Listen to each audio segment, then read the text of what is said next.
home, brothers, and come home, sisters. Come home to where you belong. Come home, dreamers, and come home, travelers. Right here is where you belong. All of the love that we have in our hearts, we can let it flow. And come home with no defenses. Come home with no regrets. Come home, what does it mean to feel the love that you are? To feel the love that you are. Come home, brothers, and come home, sisters. Come home to where you belong. Come home, teachers, and come home, students, 'cause right here is where we belong. All of the love that we have in our hearts, we can let it flow. And come home to your family. Come home to your enemies. Come home, what does it mean to know in the depths of your soul, to know that you're already home? Hey, hey, hey, feels good to be home.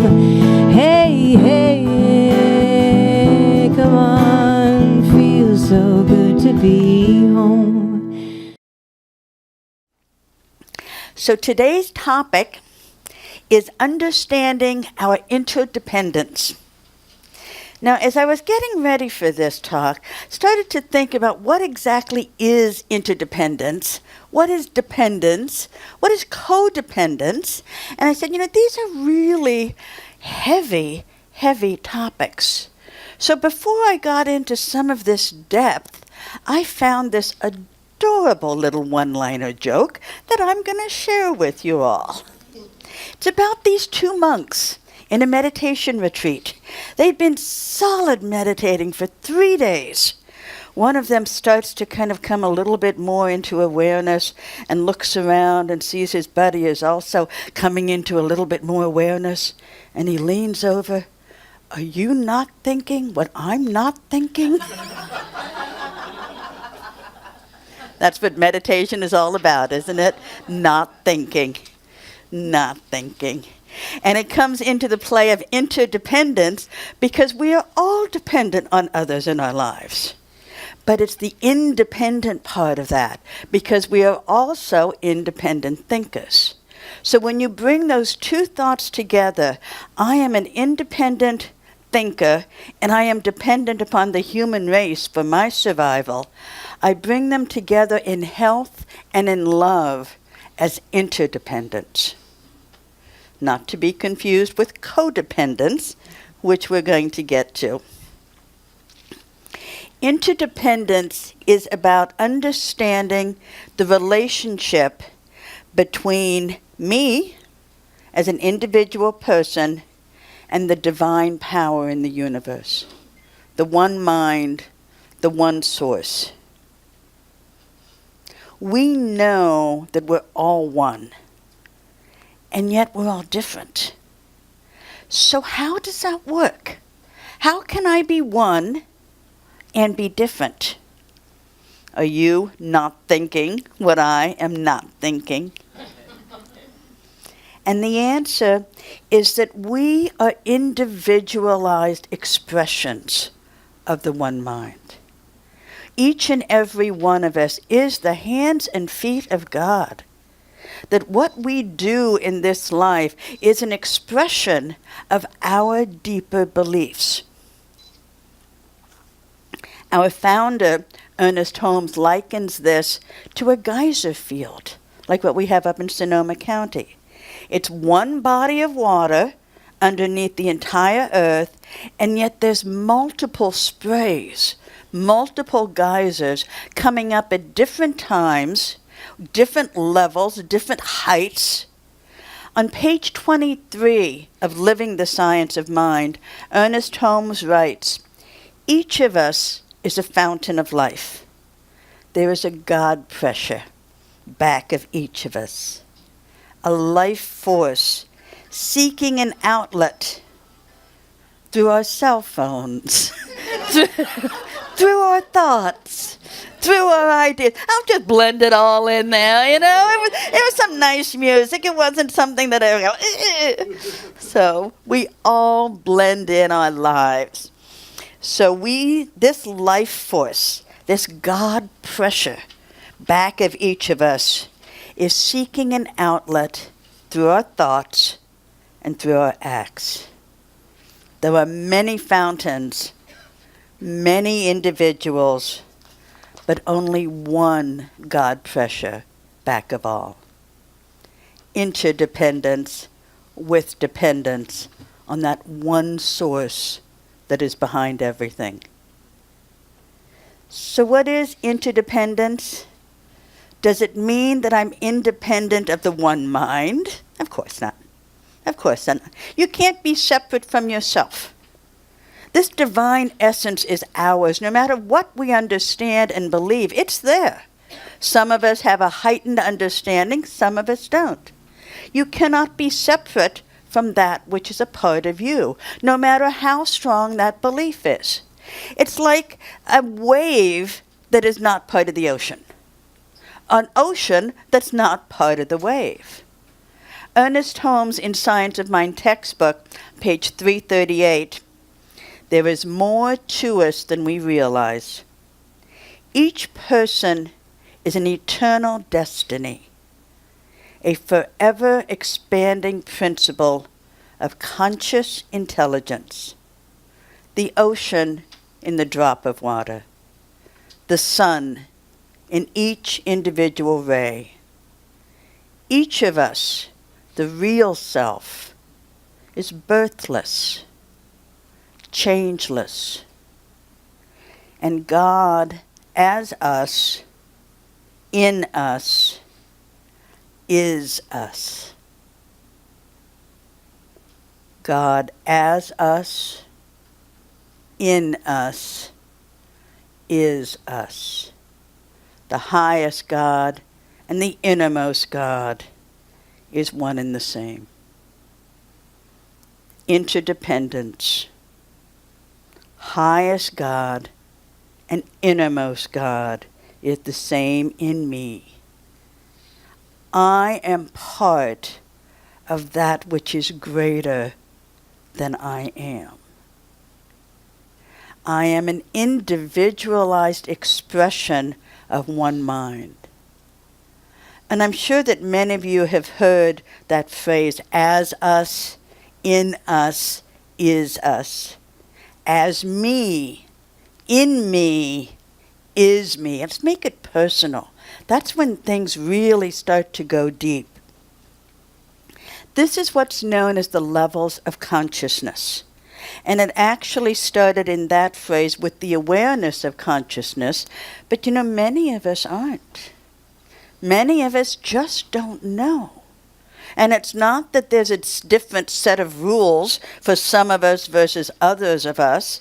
It's how much we know, how much we are open to, how much we can receive.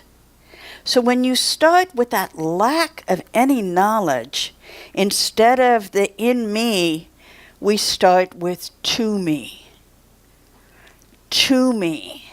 The world is operating to me. I don't have control. The government did it.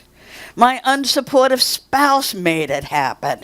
The bank foreclosed on my mortgage. I can't help that. These are life events happening to me. I'm a victim. No, of course we're not. We're not. But it's the awareness. It's the consciousness. And I have to confess that there have been times when I was younger that I absolutely felt that way. Not my fault. And I did everything I needed to do. The world conspired against me until I got that I did have some control. And that to me became by me. By me. I'm doing it. I'm in control. I'm making decisions. I'm taking actions. I'm changing my life. I have control in my life. And yet, who's really in control? Is it me? Is it by me? It really isn't. It really isn't. It's through me. The divine power of life is operating through me with these actions.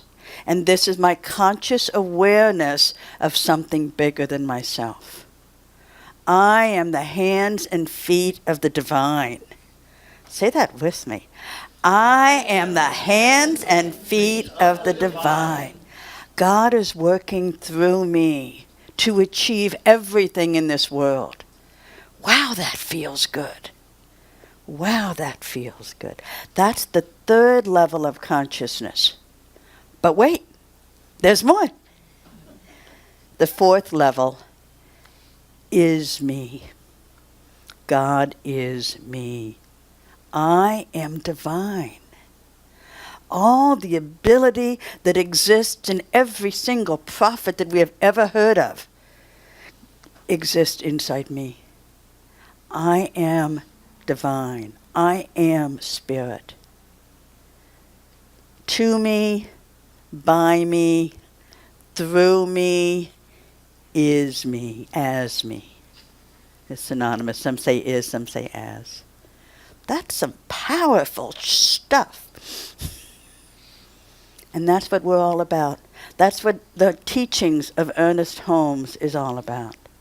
That's what the great, great leaders, the Holiness Dalai Lama, one of his books is our book of the month today.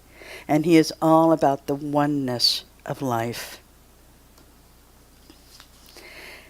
Now, I had mentioned that the word codependence versus interdependence is something that we're going to be clarifying about. And before I do that, I also want to look at those 4 levels of consciousness. It's not a straight line and a little chunk that goes each and every time. We go in and out of all 4 levels, sometimes in the same day. An event's going to come up in your life, and it's like, man, how did that happen to me? I didn't deserve that. That's not fair. And then we say, wait a minute. I know more. I've been studying these teachers, and for me personally, like, for goodness sakes, Kathy, you're a minister. Haven't you got it yet? And sometimes we don't. Sometimes that to me comes in, and I have to consciously move. So it's like, okay, I'm in control. I'm not a victim. This isn't just happening randomly around me. I'm in control. Oh, wait a minute. No, it's not me. It's working through me.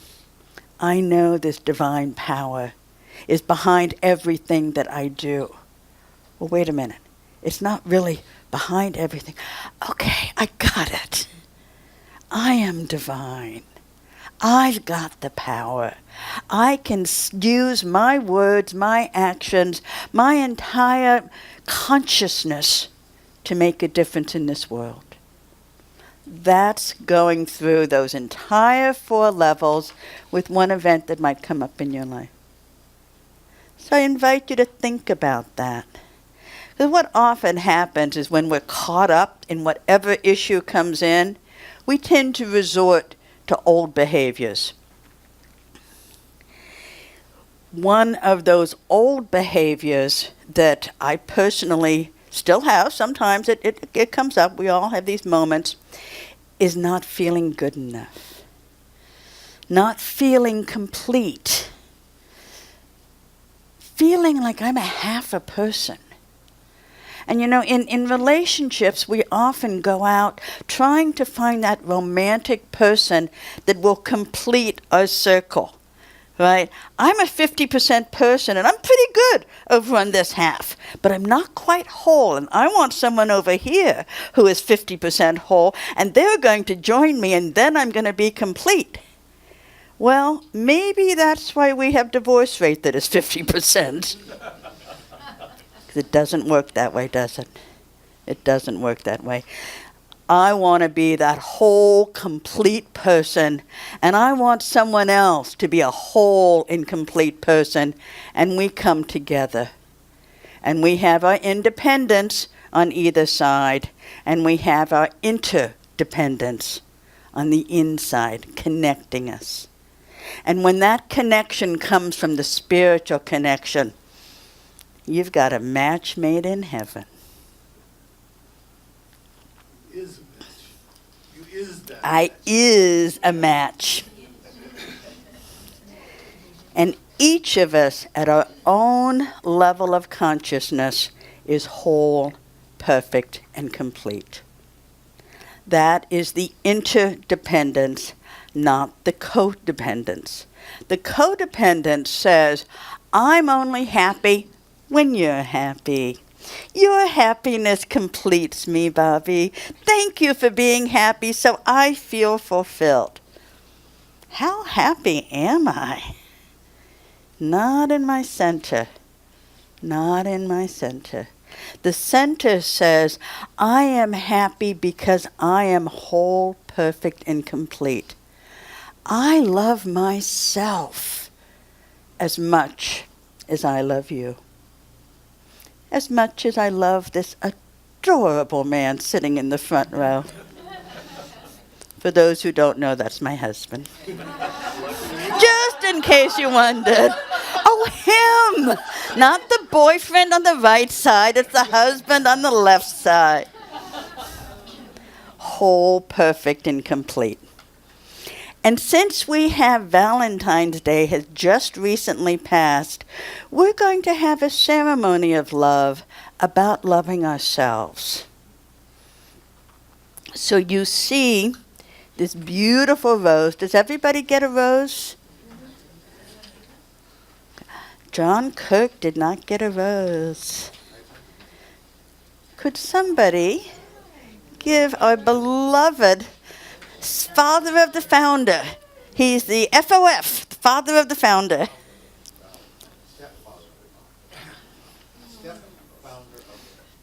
Father of the founder. FOTF, but the wasn't quite coming out, so father of the founder. So this rose is a symbol of love in just about every culture out there. Now our founder, Reverend Abigail, founded this center 6 years ago and started even prior to this center with starting a retreat for women called Sister Spirit. One of the ceremonies that she did in this retreat was to marry ourselves. Because when we stop and think about it, many in this room have made marriage vows that were just beautiful. Absolutely stunningly deep and profound. How many of us have made those same vows to ourselves? To love and honor and cherish ourselves. So I invite you to go within. Close your eyes if that's comfortable for you. And think of a moment in your life when you felt that absolute, never-ending love. Maybe it was your own wedding, your own commitment ceremony. Maybe it was the birth of a child. Maybe it was watching a beautiful sunrise or sunset. Feel that love. Bring it into your heart.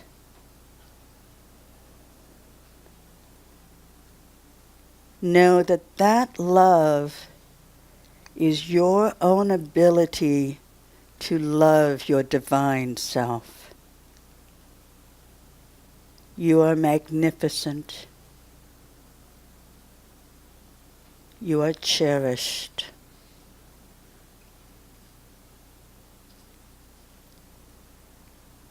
You are beloved.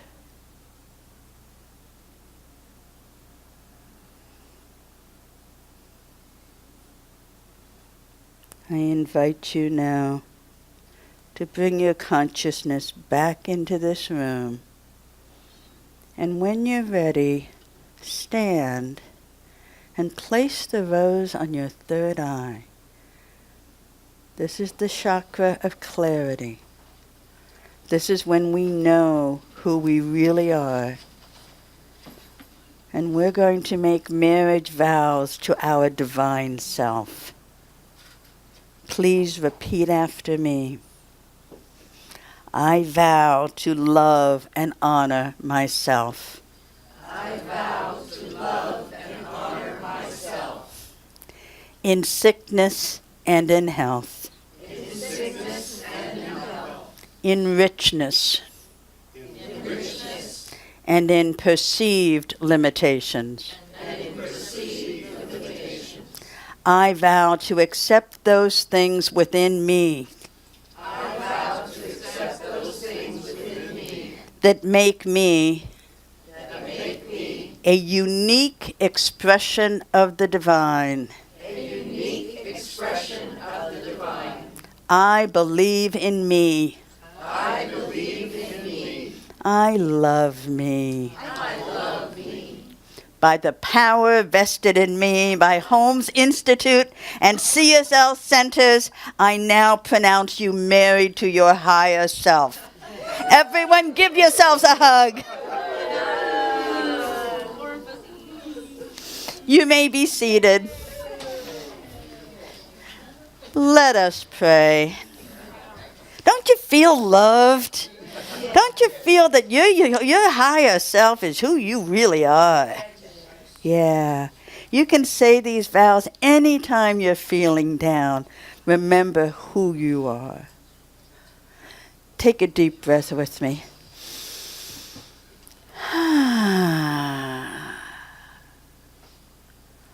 This divine love that is me is closer than my very breath. Is the beat of my heart closer even than that. It's this essence inside of me that is divine love, that works through me, as me, is me, that allows me to see love everywhere, no matter what might be showing up on the surface. I know different. I know that the divine self exists in every single human being on this planet, whether they know it or not. I choose to be the hands and feet of God. I choose to live my life as a divine being that I know myself to be. And in this choice, I raise the consciousness of the world. The global heart vision, making a world that works for everyone, starts with each and every one of us loving ourselves and bringing that love into the world we lead. I have such gratitude in my heart for each and every person in this room and online that is sharing their heart, sharing their wisdom, sharing their love with the world. In gratitude, I let go of these words, and I know that they are manifest already in the mind of God. Therefore, it's just a question of time to see them in my world. I invite all of you to help me anchor everything said in today's talk by joining me and saying, "And so it is." Thank you.